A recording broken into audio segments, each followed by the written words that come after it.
नीतीश सरकार पिछले 2 दशक से बिहार की सत्ता पर काबिज है और इसके पीछे कई वजहें तलाशी जाती हैं। लेकिन बिहार में महिला वोटर गेम चेंजर साबित होती आई हैं। इस बार भी एनडीए और महागठबंधन ने महिला मतदाताओं को अपने पाले में करने के लिए रणनीति तय कर दी। देखिए रिपोर्ट।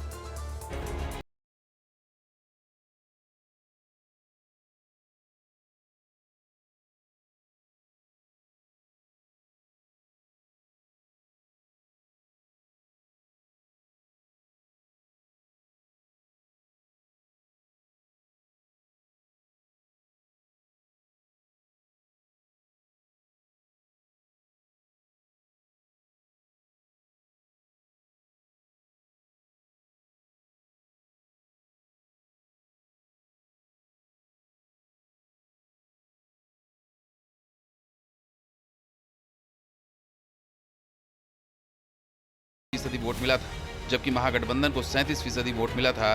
2020 में उत्तर बिहार की 167 सीट पर पुरुषों से अधिक महिलाओं ने वोट दिया, जिसने नीतीश की जीत की बुनियाद रखी थी। नीतीश कुमार तो लगातार दावा कर रहे हैं कि उनकी ही सरकार ने महिलाओं को सशक्त किया है, जबकि पहले की सरकारों के लिए महिला विकास प्राथमिकता नहीं था।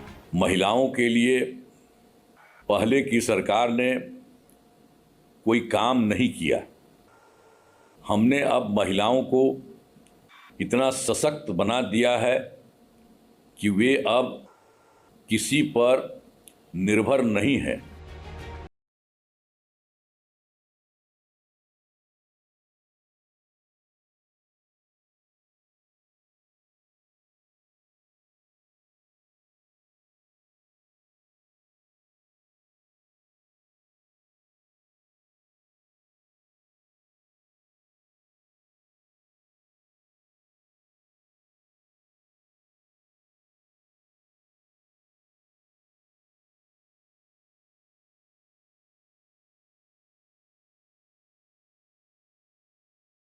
अपने संकल्प पत्र में एनडीए ने 1 करोड़ लखपति दीदी बनाने के साथ ही महिलाओं के लिए मिशन करोड़पति का वादा किया है। दूसरी ओर महागठबंधन ने माई बेटी मान योजना का दावा किया है, जिसके तहत हर महीने महिलाओं को 2500 रुपए, 125 यूनिट मुफ्त बिजली, शिक्षा और स्वास्थ्य योजनाओं में लाभ का तेजस्वी प्रण किया गया है।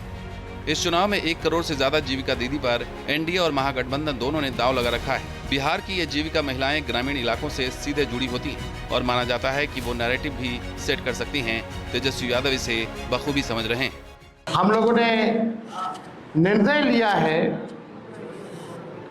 कि जितनी जीविका सीएम दीदियां हैं यानी कम्युनिटी मोबिलाइजर्स हैं, उन सभी सीएम दीदियों को स्थायी कर उन्हें सरकारी कर्मचारी का दर्जा देकर उनके वेतन को 30,000 प्रति माह हम लोग करेंगे। वैसे कई सियासी पंडित मानते हैं कि मुख्यमंत्री महिला रोजगार योजना के तहत 10,000 रुपए के डीबीटी किस्त के जरिए एनडीए महिला वोटर को अपने पाले में करता नजर आ रहा है। जाहिर है ये प्लान महागठबंधन को नागवार गुजर रहा है। आरजेडी नेता मनोज झा ने चुनाव आयोग को लेटर लिखकर आरोप लगाया है कि 6 अक्टूबर को आचार संहिता लागू होने के बावजूद लाभार्थी महिलाओं के खाते में 10,000 रुपए ट्रांसफर किए गए। अगर आप मॉडल कोड ऑफ कंडक्ट के ऑपरेशनल पीरियड में फाइनेंशियल डिसबर्समेंट करते हैं, इट अमाउंट्स टू ब्राइबरी, जिसके हिसाब से वोटिंग बिहेवियर को इन्फ्लुएंस करने की चेष्टा करते हैं। मनोज झा के इस लेटर पर जेडीयू ने पलटवार किया है। आरोप लगाया है कि आरजेडी महिला विरोधी है। अगर महिलाओं को रोजगार के लिए अगर उनकी आर्थिक मदद की जा रही है तो ये राजनीति में बेचैन हो गए हैं। ये महिला विरोधी लोग हैं। एक आंकड़े के मुताबिक एनडीए का दावा है कि बिहार की 42% महिलाएं नीतीश सरकार को बदलाव का क्रेडिट देती हैं, जबकि 17% महिलाएं मोदी सरकार का नाम लेती हैं। जाहिर है, इसे देखते हुए आरजेडी को भी मुस्लिम यादव के MY समीकरण में नया जोड़ करते हुए BAAP का हिसाब लगाना पड़ा है। BAAP में एक ए आधी आबादी यानी महिलाएं।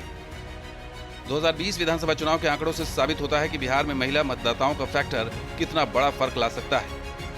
मसलन कोसी इलाके में महिलाओं ने पुरुषों के मुकाबले 12.5% ज्यादा वोटिंग की थी, जिसकी बदौलत एनडीए को 77% सीट पर जीत मिली थी। दरभंगा रीजन में महिला वोटिंग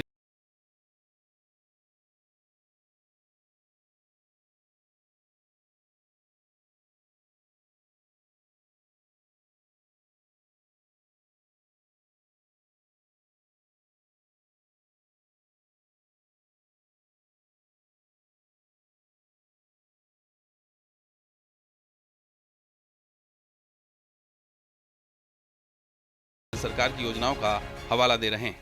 बहनों का सशक्तिकरण हमारी प्राथमिकता रही है।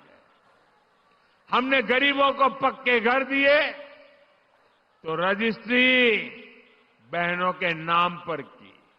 हमने नल दिया, हमने मुफ्त गैस कनेक्शन दिया, मुफ्त अनाज दिया ताकि बहनों की परेशानी कम हो। साथियों, अभी यहां नीतीश जी की सरकार ने बहनों के स्वरोजगार के लिए बहुत बड़ी योजना चलाई है। 1,30,00,000 बहनों के खाते में, हर एक के खाते में 10-10 हजार रुपया पहुंच चुके हैं। बिहार में करीब 3,50,00,000 महिला मतदाता हैं, यानी इस चुनाव में भी वोटर के इस 47% हिस्से पर ही जीत या हार का पलड़ा टिका हुआ है। Team news nation. जहां भक्ति है हर शब्द में, कथाओं में छुपे हैं दिव्य रहस्य और ज्योतिष देता है जीवन को दिशा। धर्म से जुड़ी हर बातों को जानने के लिए हमारे चैनल स्तुति को सब्सक्राइब करें। चैनल पर जाने के लिए इस लिंक पर क्लिक करें।